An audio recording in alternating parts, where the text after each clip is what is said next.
Andrew DiCecco, one of my good friends in this business on Good Morning NFC East. Andrew, got any New Year's resolutions coming up? Nothing that I could think of yet, man. Just try to improve in all facets. That's always a good New Year's resolution. I feel like you need to do that every day, no matter what you're doing. Yeah, if you strive to do that, you'll be all right. I'm not a big fan of resolutions. Just always try to be the best version of yourself every day. You know what my New Year's resolution I think is going to be? To actually take up John Kincaid's proposal on getting into the soap operas like he does. No one knows a good soap opera like our buddy John Kincaid. There you go. Now that's a resolution I can get on board with. Get on board, start watching some of these soap operas, and maybe I'll like it. Who knows? Yeah, that's what I said. It's funny how you know like characters in soap operas, but you don't actually watch them just from hearing them from guys like him. And my dad's a big soap opera nut. I swear, every time I come over to the house at 12:30, he's got Young and the Restless on. I'm sure him and John would have something in common there. You know, the scary thing is you watch a couple episodes, maybe you get reeled in and you like it. I think that's what happened to him. I think once he retired, he started getting into stuff he used to get into, and now he's hooked. Yeah, well, if all it takes is a couple episodes for me to really get into a show. Obviously, lately I've been binging on Seinfeld. That's such a great show. I've been going back and rewatching some of the classics. So that's where I'm at. Yes, and you know what? You can't go wrong with that. Like, so I don't know if I told you this. I watched the Festivus episode 7 times on Festivus.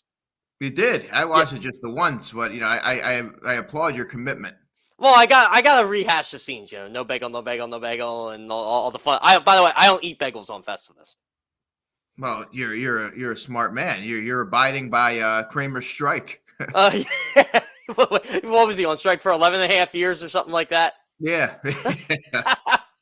Anyway, a team that I have to get into some football talk here.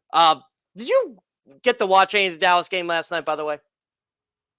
I watched a little bit of it, and it's kind of what I would expect from a team coming off an emotional win on Christmas Eve, short week. There's not a lot of consistency throughout the NFL. If this season's taught us anything, Jeff, I thought that they would have been a lot more. The win would have been a lot more convincing. How about yourself? Yeah, so I kind of treat it as well. Tennessee, they obviously had nothing to play for. And I think Dallas kind of kept that mentality I think Mike McCarthy was kind of like, okay, let's just win this game, keep the pressure on Philadelphia, and make sure no one seriously gets hurt. But I got to admit, I know Micah Parsons did play well last night, but Tennessee doesn't have a good offensive line. That club on his hand, that kind of scares me a bit, knowing that he injured that against the Eagles last week. Yeah, I think that he poses a lot of threats for a lot of teams, and you sort of think that they were toying with the Titans in many regards. They didn't have a whole lot to play for. They just want to get in there, get a win, as you said. And I think that the Eagles and the Cowboys will meet each other down the road here. I don't know that the Eagles showed a whole lot. The game plan is going to be vastly different with a new quarterback under center, and it's going to be interesting. I think when the Cowboys get in the playoffs, they're going to be one of those teams that you watch because they can go two different ways. They can be one that sort of makes a surge, or they can be one that's a one and done team because you don't know which one's going to show up week to week. Yeah, I hate to say it too because Dak Prescott played well against the Eagles. I mean, I'm not going to sugarcoat it, but those turnovers, you got to be scared if you're a Cowboys fan. That's 14 interceptions now on the season, and he's missed 5 games. I mean, Derek Carr literally just got benched for all the interceptions he had. Yeah, that's a whole bizarre situation and unto itself. But yeah, the turnover situation, if you're Dallas, you have to look at that and wonder what's going on there. Dak had been a quarterback previously that had been very careful with the football, and now he's been a little bit more careless. He's forcing the ball uncharacteristically into windows, in which he probably shouldn't. He doesn't have a big arm, Jeff, and I think sometimes he's trying to sort of take the offense on his shoulders and try to make some play hero ball, which we'd seen many years with Carson Wentz. So I think that if you're Dallas, you want to get back to the basics and what makes you such a successful offense and not really forcing the football in where it doesn't need to be. I'll tell you what, too. I think that team really missed Tony Pollard last night. You can tell he's the train that makes the locomotive go, if you will. Ezekiel Elliott is fine. He can get the job done, but they need Tony Pollard if they're going to make a Super Bowl run. Yeah, he's the guy that adds a unique dimension to their offense. You have the bruiser, the downhill bruiser in Zeke Elliott, but then you need that short area quickness, running back, the explosive home run hitter in Tony Pollard. He's the better pass catcher of the two, and he just adds a whole nother element and layer to their offense, and he's what makes that function so effectively. Without him, their offense takes a big hit. Washington, it wasn't as blown up as it probably should have been, maybe because we all anticipated it coming. But then benching Taylor Heineke and going back to Carson Wentz. I know they did it on Saturday, but Ron Rivera made it official this week. And boy, you're really putting a lot of eggs in the basket relying on Carson Wentz to clinch a playoff spot for you. Yeah, it's a bold move, Cotton. Let's see if it pays off. I don't know how that's going to – I don't know if that's going to play off very favorably for Washington, who are sitting right on the cusp of that final playoff spot, probably with the Green Bay Packers. I don't know if – I think I would probably stay with the recipe for success. It's the relative term for Washington, and keep Taylor Heineke in there. Again, Taylor Heineke is not the long-term solution there. And I don't know that Carson Wentz is either, but Heineke's the quintessential guy that you throw in there to add a spark. But as we all know, sparks don't last very long. They're meant to jumpstart and jolt the team. Carson Wentz was always meant to be the guy for them. He's the guy that's going to be able to make more of the throws. Taylor Heineke has a very limited repertoire, so I think that they think that their best path to victory is with Carson Wentz under center. Now we'll see if history repeats itself, or he's able to sort of overcome some of his shortcomings and take them into the playoffs. What a story that would be if somehow they ended up playing the Eagles in the playoffs, if that worked out that way. Yeah, and it looks like they could be the 6 or 7 seed. I mean, well, that's what they would have to be. But I kind of wanted to ask you this, Andrew, with Carson Wentz. Doesn't it feel like they're putting Wentz back in, not just to see if he could take him to the playoffs, but if he can, that gives them a reason to make Carson Wentz their starting quarterback next year? Absolutely. When you look at some of the players that are going to be up for there's going to be some teams and some quarterbacks that are going to be up for starting jobs next year. Carson Wentz is one of them. What do you do with them? And ordinarily, Jeff, this would be a guy who hadn't really played since, I don't know, when's the last time he played? A month and a half, something like that. You enter free agency without really knowing, he's got dust pretty much collecting. And then you have someone like Gardner Minshew. What do you do with him? Nick Foles, he's going to be a guy that obviously he didn't have his best showcase on Monday night, but he's another guy that could be vying for either an outside shot as a starter or a prominent backup role. So I think this answers a lot of questions on what you do with Carson Wentz. If he's able to get the job done, you can move forward with him and sort of have alleviate the conundrum of who's your starter going to be next season. So I think it very much is a sample size, and they want to see if he's able to answer the bell. Speaking of the quarterback conundrum, do the 49ers move on from Trey Lance after what they've seen for Brock Purdy? They invested a lot in Trey Lance, and Trey Lance has not necessarily had the best luck. And when he has been on the field, he hasn't shown that the traits that you want to see in an eventual franchise quarterback. However, I still think that you need to give him a full season, a clean bill of health, and see what he's able to do. Brock Purdy is a nice story. But I think that he's a byproduct. His play is a byproduct of the talent around him. I don't know that he can't do some of the things that Trey Lance can. And you drafted Trey Lance for his explosive ability. He has a skill set that translates very favorably to the current landscape of the NFL, that dual threat ability that you really need to be able to do. So I think that they need to give him another run. But having Brock Purdy there on a favorable contract as well is a good fallback plan should anything go awry with their plans with Trey Lance. Well, that's the thing, right? And I remember saying into the year, I understood why they went with Lance, besides that they invested all that draft capital in them, is if the ceiling for Trey Lance is even close to being met, the San Francisco 49ers are clearly the best team in the NFC.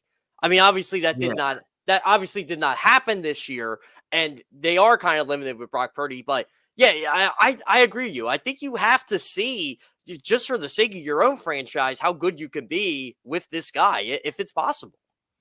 Yeah, I think Trey Lance a healthy Trey Lance, if he plays to standard and what they envision, he takes that offense to a whole nother level, and they would be potent for many years to come. And that's why you drafted him, to be that X factor, to be that equalizer. So I think that they owe it to him and their franchise, because let's not forget that they invested significant capital to get him in there.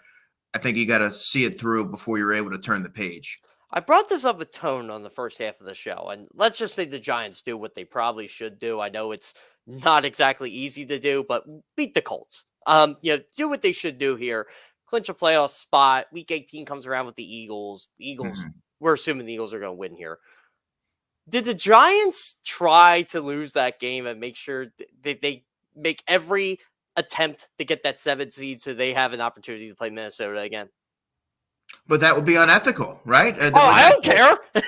No. But wouldn't that go against what their coach was complaining about? You mean Joe Judge? On the other foot, when the shoe was on the other foot, they had they were singing a different tone. So, wouldn't that be ironic? I don't know how that was going to shake out. It's going to be really interesting these next couple weeks. By the way, how funny was it yesterday when Doug Peterson said, "We'll never, ever, ever, ever rest starters"? And he was the Eagles coach when they basically pulled the all-time heist. It was the start. I know. How ironic, but I'm surprised he didn't say that. He said it with a straight face. There was no wink or anything like that. No. So, do you really think that was Doug's call, or do you think that was from upstairs? I don't think that was Doug's call. I never did. Yeah. Don't you think that kind of was, I don't know, maybe the tipping point of Doug's falling out with this organization? In hindsight, yeah, I think ultimately it came down to a limited say, a lot of hands, a lot of chefs in the kitchen. You know how that saying goes. Yeah. And I think ultimately he's just like, look, I'm the head coach of this team, and I have all these other voices in my ear telling me what to do. That's not what I signed up for. And I think he just probably grew tired of it. And now you're seeing what he's able to do. He looks a lot happier. He looks almost reborn in a sense, and able to sort of mold another young quarterback. And just a fantastic job that he's done with Jacksonville in the 1 year turnaround. Wouldn't surprise me if he's a leading candidate for Coach of the Year based on everything he's been able to accomplish after a year away from the game. I mean, seriously, that team is the number 1 overall pick, and now they're essentially 1 win away from a playoff spot. And I was talking to some people down in Jacksonville about, what the difference is between here and Philly, and they really didn't know what was going on in Philly, but they're like, he gets to pick, like, his whole coaching staff. They kind of let him run the ship. Trent Baalke kind of lets the football operations do. Doug Peterson kind of like what he did with Jim Harbaugh. I know those two butted heads in San Francisco, but in Jacksonville, it's like, okay, Doug, like, you're a Super Bowl champion coach. We're going by you. And I don't want to say Doug's ego got big, but I mean, Doug definitely had that ploy. Say, hey, look, I won you the Super Bowl here. I'm the one making you guys look good on the field. Like, I think that's what happened. Yeah, I think ultimately at the end, he said, listen, I checked off all the boxes. These are the guys that I want for my staff. Remember, he came up with another, they said, come up with another list and we'll talk. He came up with another list. The same guys were on there. He was dedicated and committed to those guys. That's who he envisioned filling out his staff, and he stood behind it. They weren't behind it. So I think that was sort of the tipping point. Yeah, exactly. So if I wanted to, just create a new radio show, I'd be like, hey, you know what? Let's get Andrew DiCecco. Let's get John Kincaid. And if the powers that be don't like it, well, I'll go take my talent somewhere else. There you go. Anyway, Andrew, but yeah, you're right. Like, it just seems like Doug has more freedom down there, and I'm happy for the guy. I think everybody in Philadelphia is rooting for Jacksonville to kind of. By the way, how about if Jacksonville wins? They're going to get a home playoff game. They win that Week 18 game. There's a potential the first round could be Trevor Lawrence versus Joe Burrow, or I'm kind of hoping that's the case. Like, if Baltimore somehow would steal the AFC North, but it could be Trevor Lawrence versus Lamar Jackson as well. Either way, it's going to be a quarterback showdown of some of the premier young talents. I'm rooting for a Trevor Lawrence, Joe Burrow matchup. Obviously, I think that the Bengals are going to completely overmatch the Jaguars, but it's going to be a great experience for someone like Trevor Lawrence, who's really come into his own. Again, with the Jacksonville Jaguars, one of the great stories that come out of the 2022 season. So you want to see them be able to finish it out, at least play the Bengals or even the Ravens, play them tough down to the wire. Who knows? Maybe even grab a win. It would be a kind of a nice bow for Doug Peterson's resurgence. So Doug is, let's just say he's your coach of the year. Who you got for MVP? League MVP? Yeah. I think you still have to go with Jalen, given the position that he's helped guide the Eagles to this point. He's the most valuable player on the best team in football. It's clear as day to me. It's simple. Let's not overthink this. He's been throughout the season the most valuable player on the best team in football. So the Eagles wouldn't be where they are or in the position that they're in right now without him. Yeah. And this is my argument for Jalen Hurts being MVP. Don't you think the Eagles beat the Cowboys if Jalen Hurts plays that game? I think they win by double digits, easily. I think they win by double digits in that game. Gardner Minshew played well. I got to give him credit. There's a couple. You mentioned that the Eagles should have had 2 turnovers. Well, the Cowboys could have had 2 more turnovers that they were fortunate enough. Gardner Minshew doesn't necessarily have much of an arm. I thought he fit the ball in where he needed to. I thought he was a little skittish in the pocket, but there was a night and day difference between the two quarterbacks, aside from their play style. And you know that if Jalen Hurts was in there, there was opportunities on that field that you knew that he would take advantage of. Yeah, and it didn't take a lot of plays in that game for me to realize like how big of a difference Jalen Hurts was. Yeah. You saw in the first drive, the third and I forget if it was the third and goal or it was the third. It was the third and long, but Micah Parsons easily caught Gardner Minshew. I'm sorry, Jalen Hurts takes off and he might have scored a touchdown.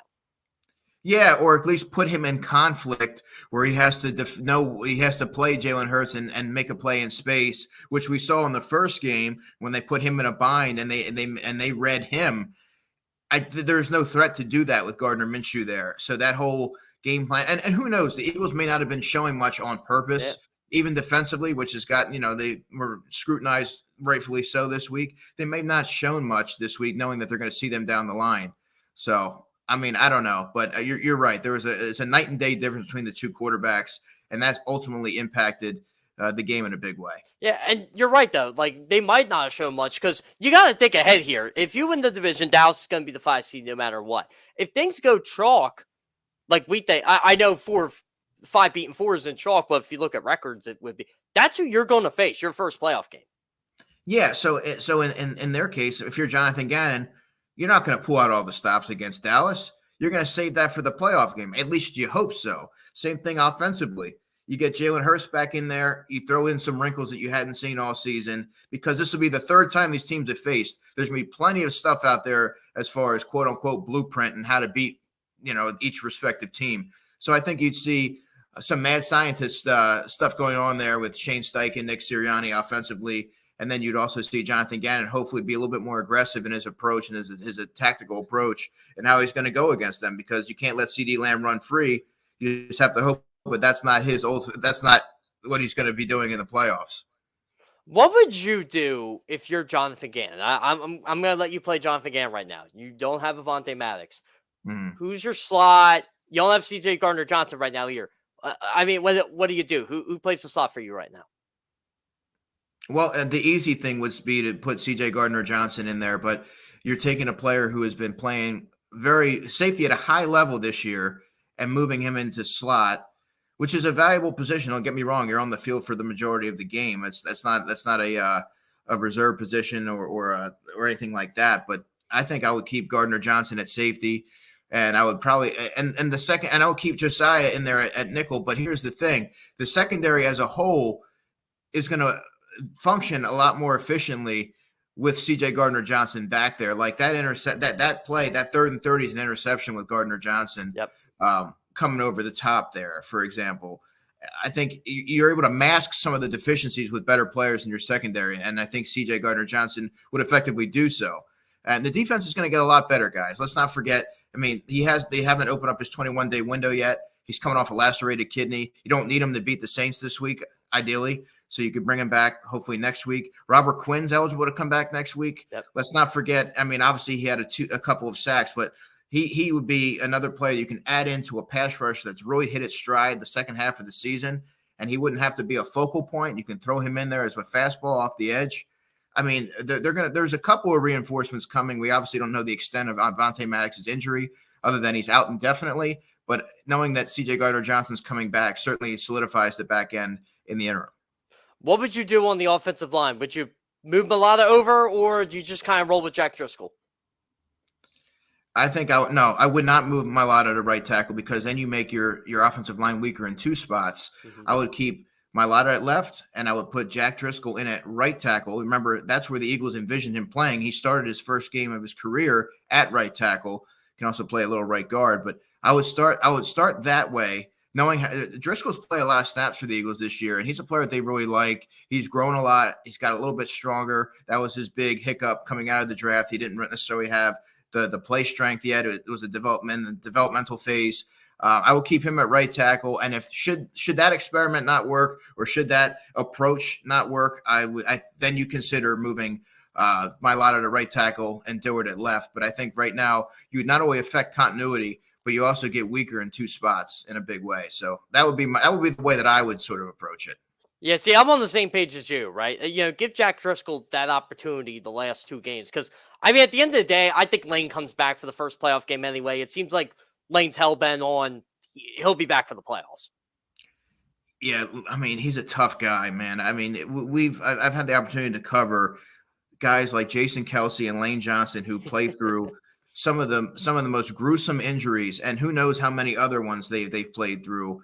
My hat's off to him. That's a very painful injury, especially for an offensive lineman, no less. But he's hell bent on playing, like you said, and I think he wants to see it through. We both know that he's said. I believe that when he spoke earlier this year, it came out that he only intends on playing another year or two. If he's able to lay it all on the line and they get 1 year, they get it done this year, who knows what the future holds for Lane? But I wouldn't doubt him at all. I think he's going to be out there. Do you remember? Were you with us in 2020 when Lane pretty much showed? Remember when he had the foot injury and he showed everybody how bad his foot actually was. He goes, "Oh, this is without the stitches." I'm like, "What are you, insane?" Like, so if he's playing through that, you figure he could play for some abdominal injury. No matter, I mean, the guy's a warrior. I'll just say that much. He's as tough as they come. The Eagles have a lot of tough soldiers on that team, and Lane Johnson is one of the leaders in that locker room. He's committed to winning. He's committed to his teammates. And I have no doubt that he's going to be playing through that. And it wouldn't surprise me if he's playing at the same high level that we've seen. It's Lane Johnson. He's superhuman and the best tackle in football. You heard Nick Sirianni say it. Not the best right tackle, the best tackle in the NFL. Well, the stats back that up too. So I mean, he doesn't give up sacks. He only gave up 2 pressures over the last 8 games. That's insane. I don't care what side of the line you're playing on. By the way, Andrew, I'm glad you kind of brought this up. So let's just say the Eagles win the Super Bowl. Let's play hypothetical here. You got Brandon Graham, you got Jason Kelsey, you got Lane Johnson. Do you think those 3 just say, "Man, we got 2, we're good"? I don't know if Brandon Graham says that.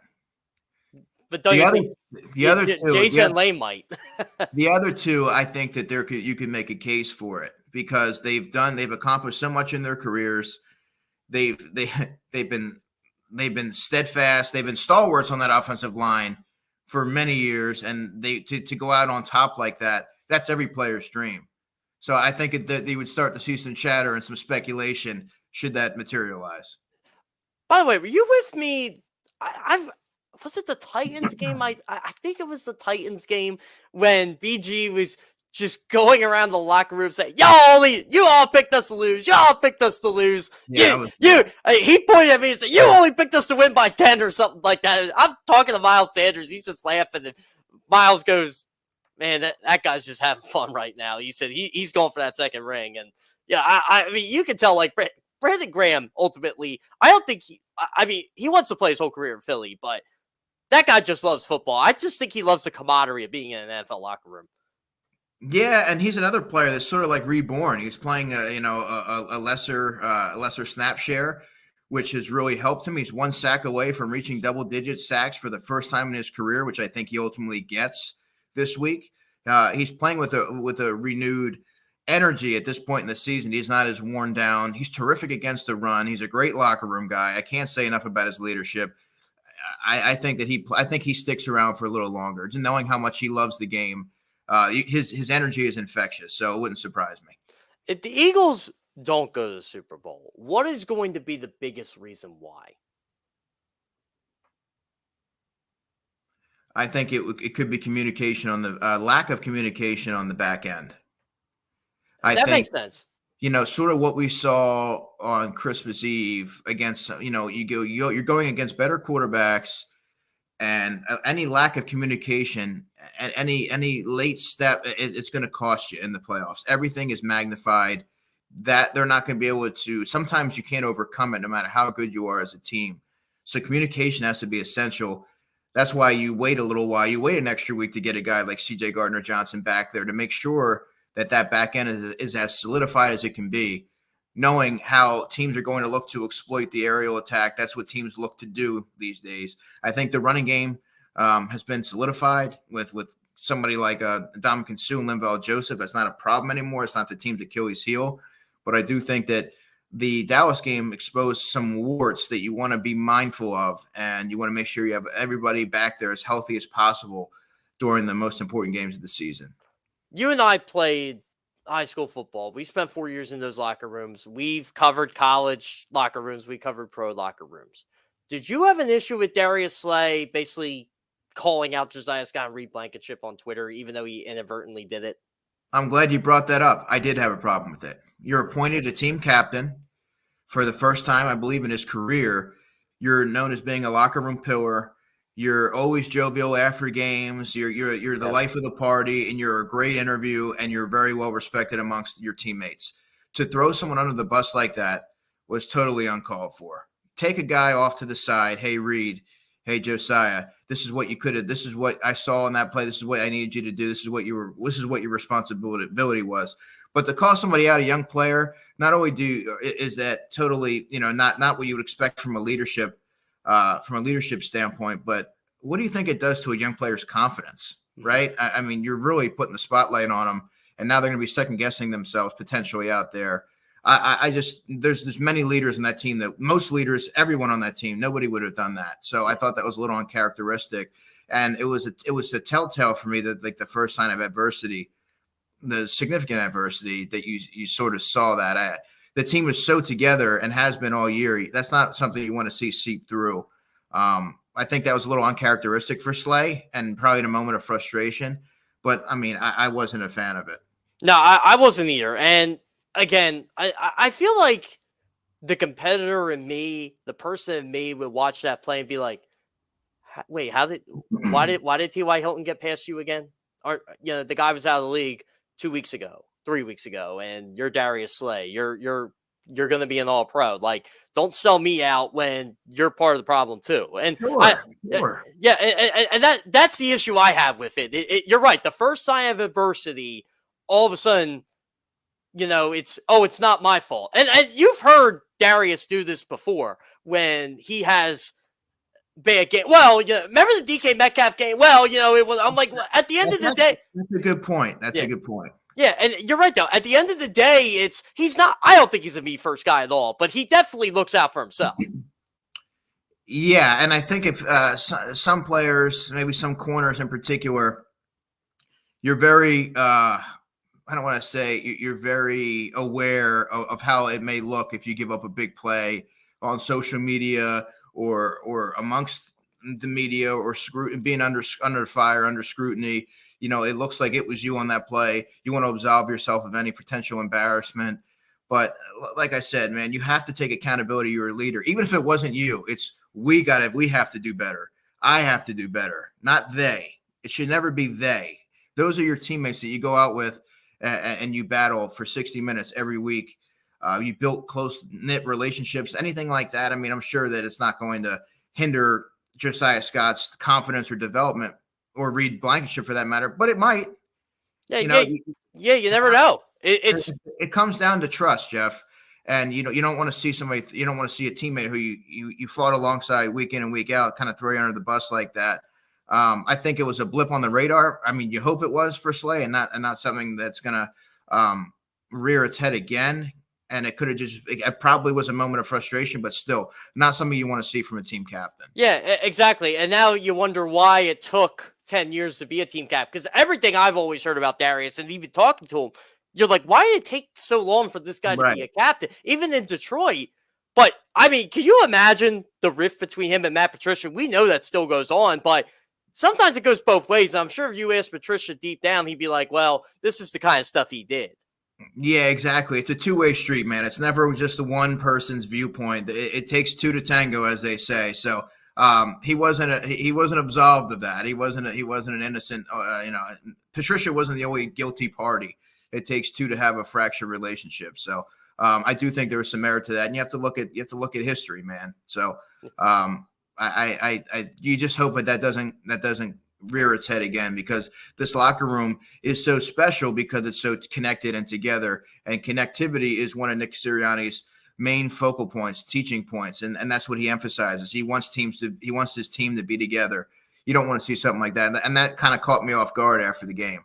Yeah, it did. And I didn't think it was that big of a deal. But like you said, I mean, we just talked about it for 7-8 minutes here. I ultimately think Darius is going to be all right. But I think that's one of those, like, I still don't know how you're a professional athlete and you actually go on that Bird app, because everything is filled with vitriol and negativity. Like, Darius Slay could not give up a completion all season. People would tell him he sucks. I'll tell you one thing that drove me nuts after that game. I just was scrolling through the timeline after that game, and the amount of just negativity and naysayers and discrediting what Darius Slay has done all season. I mean, look what he did to Justin Jefferson. I mean, he was playing. He's played at an All-Pro level this season, and it only took one game for a vast majority of folks, or at least a large majority, to start to discredit him and poke and prod his play. And I'm like, it's like, what have you done for the last 5 minutes? He's been a really productive player and played at an All-Pro level. And it only took a couple bad plays for that to be, sort of extinguished. You know what I think it is? It's this stupid mentality that, we got to shut Dallas Cowboys fans up. Well, I've been telling you, I'll tell you this. I've been watching Eagles Cowboys games for 30 years. Nothing shuts them up. It's just a matter. They'll always bring up 5 Super Bowls. They'll always bring up this stupid hate. Like, just ignore it. Like, I don't care. I have Cowboys fans on this thing that come on and say, "Oh, we beat you." I'm like, we? I didn't know you played. Like, I just don't get, like, this vindication here. At the end of the day, the Eagles are 2 games up on them with 2 games to play. That game didn't mean that much. It's a regular season game, so if they want to jump up and down and applaud themselves for that, pat themselves in the back, great. I mean, the money is made and teams are put to the test in the playoffs, and that's what ultimately matters. So the 2 teams are going to see each other again. So the Eagles are going to have a chance to have the final say. Yeah, and that's going to be a great game for us to be at. Andrew, once again, I appreciate you coming on, my friend.